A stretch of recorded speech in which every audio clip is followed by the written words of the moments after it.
Navika, you have raised certain very pertinent questions.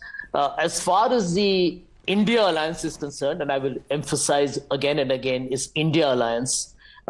You know, you're right. You know, the theater of the absurd is actually manifested best by the Prime Minister himself. Here is a man who is grandstanding on corruption and malfeasance when his own government has been voted out of power in Karnataka for being called a 40% sarkara. Here is a man who's waxing eloquent on corruption when his dear chummy friend has witnessed a market meltdown of over $100 billion. That is the talk of the entire global financial community. It will be a basket case of crony capitalism, which will be discussed for years and decades to come. The Prime Minister of the world's largest democracy and the fastest growing business empire in the world. Third example, here is a government and a Prime Minister who gives gyan on corruption, which goes to the Supreme Court of India, Navika, and says the public, the citizens of the country, the viewers of your popular program Times Now, the panelists here, do not have a right to know who funds political parties. My friend Suhail is a very seasoned guy. He lives in Delhi. He understands the entire mechanism of how corporate business politics works.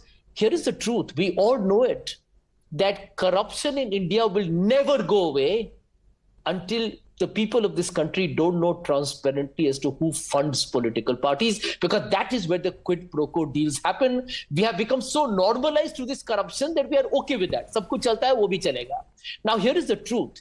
If the government, Navika, says so into the Supreme Court, it is basically telling the people of India, Narendra Modi and his team is telling the people of India, guys, get ready, भ्रष्टाचार कहीं नहीं जाने वाला है. उसको आप नजरदार करें या नाकार करें, उसका कोई फर्क नहीं पड़ेगा.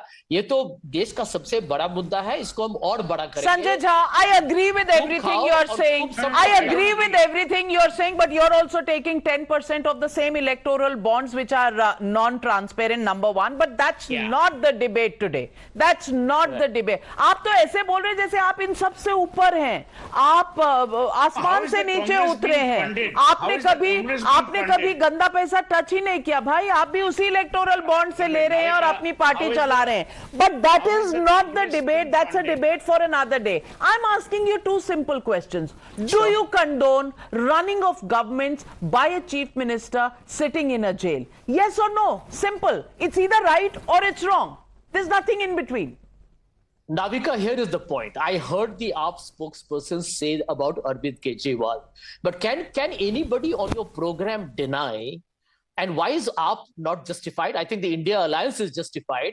When you have an independent investigation by the Indian Express, a highly respected newspaper, has established that out of the 129 cases between 2019 to 23, 95% of the cases are with the opposition leaders.